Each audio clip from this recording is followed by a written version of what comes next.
Assalamualaikum warahmatullahi wabarakatuh. Selamat pagi, selamat siang, dan selamat malam buat teman-teman yang masih setia dengan channel ini. Well, hari ini saya mau membagikan satu video tentang PPG dalam jabatan 2021. Jadi yang saya mau bagikan ini apa yang sudah saya dapat di penyegaran dosen pembimbing dan guru pamong PPG tahun 2021. So, kalau kalian penasaran, tetap nonton video ini dari awal sampai akhir ya.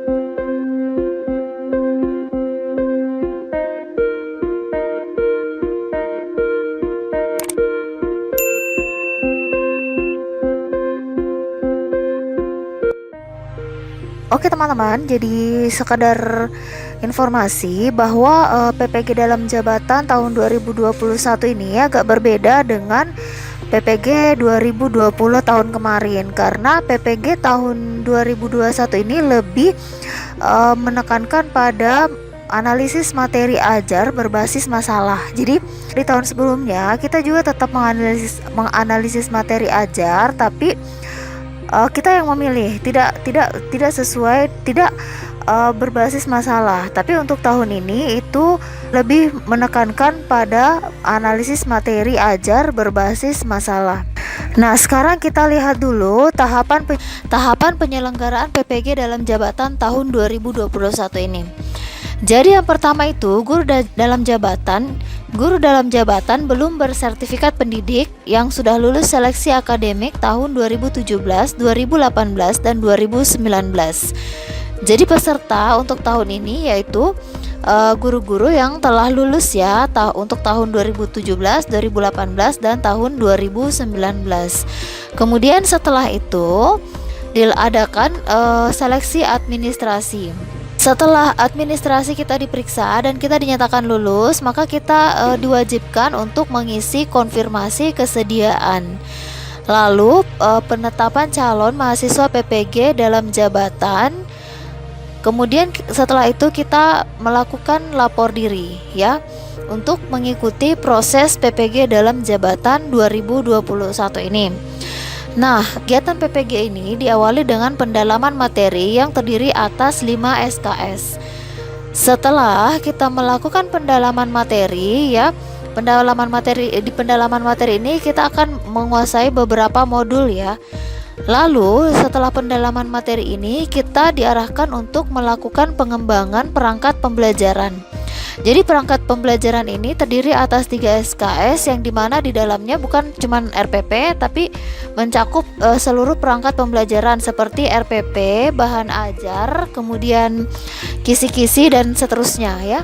Lalu setelah kita melalui proses pengembangan perangkat pembelajaran yang terdiri atas 3 SKS, kita akan melalui uji komprehensif. UK ini merupakan awal untuk melakukan PPL di sekolah asal. Jadi PPL ini akan dilakukan di sekolah asal guru yang mengikuti PPG. Ini jumlah SKS-nya yaitu 4 SKS.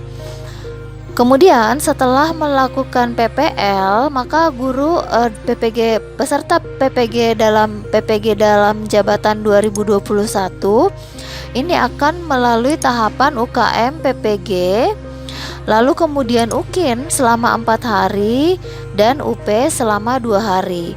Jika peserta PPG ini dinyatakan lulus ya, maka akan menerima sertifikat pendidik dan menjadi seorang guru profesional. Nah, ini di tahapan pendalaman materi yang 5 SKS tadi ya. Seperti yang saya katakan tadi, ini berbasis masalah ya. Analisis materi ajar berbasis masalah. Jadi di pendalaman materi ini karena setelah ini kita akan melalui pengembangan perangkat pembelajaran, maka di sini kita akan ditempa untuk mendalami semua materi ajar ya yang akan kita gunakan nanti sebagai bekal kita membuat perangkat pembelajaran, tapi berbasis masalah ya. Jadi di sini yang pertama itu analisis materi ajar berbasis masalahnya itu menggunakan modul bidang studi. Jadi kalau kita yang misalnya dari pendidikan bahasa Inggris, maka akan mempelajari modul bahasa Inggris. Di situ ada beberapa modul yang kita akan dibagikan. Lalu setelah itu kita akan menyusun materi ajar berbasis masalah. Jadi setelah kita menguasai modul, kita diharapkan bisa mengaplikasikannya dengan menyusun materi ajarnya dan juga analisis materi ajar berbasis masalah untuk pedagogiknya ya, karena ini bukan cuman profesional tapi juga pedagogik. Setelah itu dilakukan review dan refleksi. Kemudian berkaitan dengan beban belajar dan waktu, ada sedikit perbedaan juga di tahun sebelumnya. Kalau di PPG Daljab tahun sebelumnya itu memang sama-sama 5 SKS, tapi waktunya itu 30 hari atau kurang lebih 1 bulan ya, 30 hari kerja seperti itu. Tapi di tahun ini agak berkurang, yaitu 13 hari kerja aktif. Ini agak sedikit agak ada setengahnya ya, ada setengah kurangnya gitu harinya. Kalau kita lihat beban belajarnya dalam menit ya, 5 SKS itu terhitung 16 kali tatap muka. 16 kali tatap muka itu 50 menit durasinya. Jadi total itu 4.000 menit. Nah, kalau kita kalkulasikan dalam JP itu dikali 50 menit, maka dibagi 50 menit itu maka total 80 JP. Jadi beban belajar dalam per hari itu dengan estimasi per hari itu kita belajar selama 6 JP, maka totalnya adalah 13 hari. Kemudian rasional untuk pendalaman materi di sini yang pertama yaitu identifikasi masalah pembelajaran yang ditemukan selama mahasiswa menjadi guru merupakan bahan awal dalam aktivitas ini. Jadi saya kira teman-teman guru pasti masing-masing memiliki masalah dalam proses pembelajaran. Nah, ini yang akan menjadi basic dari analisis materi ajar peserta. Kemudian yang kedua, masalah bisa berada di guru, juga bisa berada di siswa dan kelas dalam suasana pembelajaran. Ya, jadi ini perlu ditekankan bahwa jangan sampai kita mencari-cari masalah, tapi masalahnya terus kita titik beratkan pada siswa. Karena bisa saja masalahnya ada pada gurunya. Meskipun juga seringkali juga kita temukan masalahnya ada pada siswanya dan juga pada suasana kelasnya.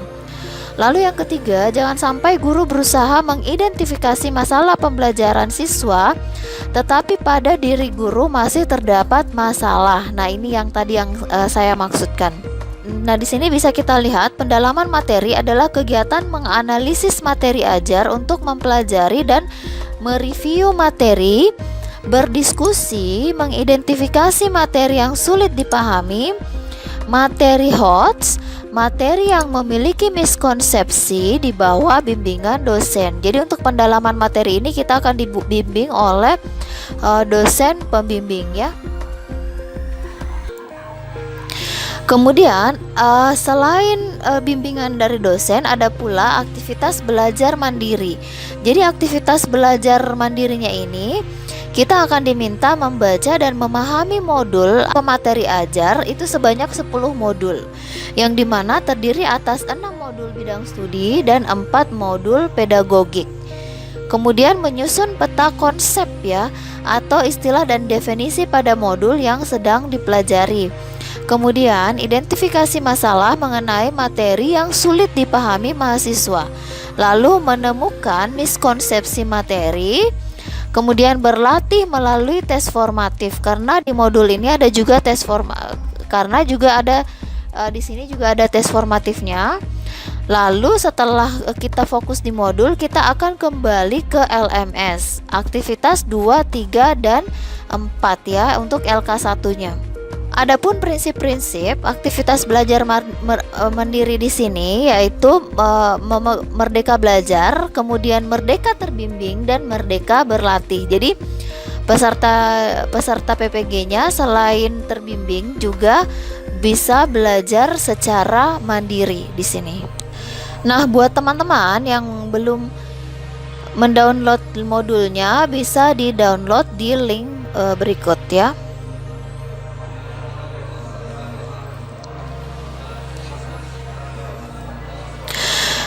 Kemudian aktivitas pendalaman materi yang pertama dilakukan secara sinkronus dengan video conference sebanyak 6 JP. Jadi 6 JP ini dilakukan dengan Google Meet, yang dimana aktivitas mahasiswa di sini adalah mengikuti orientasi analisis materi ajar atau konten berbasis masalah. Kemudian memahami dan melakukan simulasi Learning Management System LMS ya, karena aktivitasnya ini adalah aktivitasnya ini kebanyakan di LMS, maka dilakukan simulasi pada tahap pertama, simulasi LMS pada tahap pertama. Lalu mengunggah tagihan pada kegiatan belajar mandiri di LMS. Lalu untuk aktivitas pendalaman materi juga dilakukan secara sinkronus 6 JP per hari dengan Vicon sekurang-kurangnya 3 JP per hari. Jadi ini tidak total Vicon ya, hanya sekurang-kurangnya paling tidak itu ada 3 JP per hari Vicon, dan selebihnya itu adalah belajar mandiri. Yang dimana di sini adalah analisis materi ajar berbasis masalah dengan menggunakan modul bidang studi. Jadi yang pertama dilakukan adalah melakukan diskusi bersama dosen mengenai materi yang sulit dipahami mahasiswa pada modul 1 sesuai dengan LK1 yang ada di LMS. Lalu yang kedua, melakukan review dan diskusi advance material dan materi HOTS. Lalu yang ketiga, melakukan konfirmasi dan klarifikasi tentang miskonsepsi materi ajar berdasarkan hasil belajar mandiri. Keempat, melakukan analisis penerapan materi dalam kehidupan nyata secara kontekstual. Kelima, melakukan refleksi materi ajar. Dan keenam, mengerjakan satu tes sumatif yang ada di modul. Nah, itu adalah kegiatan-kegiatan di aktivitas pendalaman materi yang kedua ini. Lalu untuk aktivitas pendalaman materi kedua, ketiga, keempat, jadi itu sama dengan yang tadi sebelumnya di slide sebelumnya ya. Itu dilakukan secara sinkronus 6 JP dan Vicon sekurang-kurangnya 3 JP. Nah, satu hari itu kita mempelajari satu modul. Jadi hari kedua itu modul bidang studi 1, hari ketiga modul bidang studi 2, dan seterusnya sampai hari ke-7 kita targetnya menyelesaikan modul sampai modul bidang studi 6. Nah, setelah kita menyelesaikan modul ya, untuk aktivitas 8 dan 9 itu menyusun materi ajar berbasis masalah. Jadi aktivitas mahasiswa di sini adalah menyusun materi ajar setara 1 KB yang disusun berdasarkan problem based learning karena berbasis masalah ya. Kemudian untuk pendalaman materi 10, 11 dan 12 itu berbasis masalah tapi untuk modul pedagogik. Bukan modul bidang studi tapi modul pedagogiknya. Jadi aktivitasnya di sini adalah melakukan review, klarifikasi, konfirmasi atas hasil belajar mandiri modul pedagogi. Lalu identifikasi masalah kesulitan belajar siswa dan masalah pembelajaran di kelas berdasarkan pengalaman mahasiswa saat menjadi guru. Lalu yang ketiga, identifikasi model-model pembelajaran inovatif berdasarkan karakteristik dan siswa. Lalu melakukan refleksi. Itu dilakukan di aktivitas pendalaman materi hari ke-10, 11, dan 12. Nah, untuk isi modul pedagogik, modul pertama itu adalah konsep dasar ilmu pendidikan. Terdiri atas 4 poin ya. Kemudian modul kedua, peran guru dalam pembelajaran abad 21 ya. Juga terdiri atas 4 poin. Lalu modul ketiga yaitu tentang pembelajaran inovatif. Di sini ada tentang pembelajaran STEM, pembelajaran neuroscience, digital, dan blended learning. Lalu yang terakhir, perancangan pembelajaran inovatif. Di sini juga ada 4 poin ya. Nah, untuk di hari ke-13 di aktivitas pendalaman materi, aktivitas mahasiswa adalah review dan refleksi, di mana mahasiswa mereview analisis materi ajar atau konten berbasis masalah secara keseluruhan sebagai penutup aktivitas ini menuju aktivitas perancangan pembelajaran. Kemudian di sini di hari ke-13 ini mahasiswa juga melakukan penyelesaian output dan tagihan kegiatan yang akan diunduh nanti di LMS. Nah, ini ada jenis-jenis LK yang akan kita temukan nanti di LMS ya. Di sini ada LK11 dan LK12. Nah, untuk tagihan kerja teman-teman bisa lihat LK11 itu sebanyak 6 LK sesuai dengan modul ya. Kemudian LK12 juga sebanyak 6 LK. Hasil jawaban tes sumatif modul bidang studi 6 set dan pedagogik itu 1 set. Lalu materi ajar setara 1 KB yang disusun berdasarkan problem based learning. Lalu untuk penilaian teman-teman ya, partisipasi aktif dan penyelesaian LK itu 25% dengan skor maksimal 100. Kemudian penyelesaian self assessment 7 set itu 35% dengan skor maksimal 100. Kemudian yang terakhir yaitu produk berupa materi ajar itu 40%. Maka nilai akhir yang akan diperoleh yaitu 25% dikali partisipasi aktif dan penyelesaian LK ditambah 35% dikali penyelesaian self assessment 7 set. Kemudian ditambah lagi 40% dikali produk berupa materi ajar. Maka nilai tertinggi akan diperoleh 100. Kemudian untuk partisipasi aktif dan penyelesaian LK-nya ini masing-masing skor maksimalnya ada 5 ya. Kemudian keaktifan selama diskusi yang berupa kehadiran dan keaktifan diskusi itu skor maksimalnya adalah 40. Maka totalnya juga 100. Nah, ini rubrik penilaian untuk skornya tadi ya. 1 sampai 5. Untuk poin 1 sampai 12 ya. Kalau untuk poin 13 itu ditetapkan berdasarkan judgement rasional dosen ya, dengan besaran skor maksimal 40. Lalu penilaian buku ajar itu indikator penilaiannya yaitu keluasan materi. Kemudian kedalaman materinya, HOTS dan advance material. Lalu kemudahan untuk dipahami. Yang keempat visualisasi dan ilustrasi. Lalu yang kelima adalah bahasa dan tata tulisnya.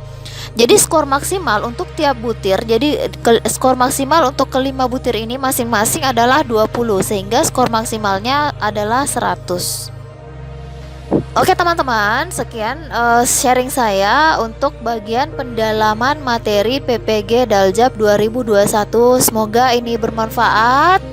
Dan akhir kata saya mengucapkan terima kasih sudah menonton, dan jangan lupa di like, share, and comments. Dan tentunya don't forget to hit the subscribe button untuk tetap mendukung channel ini. Terima kasih. Wassalam.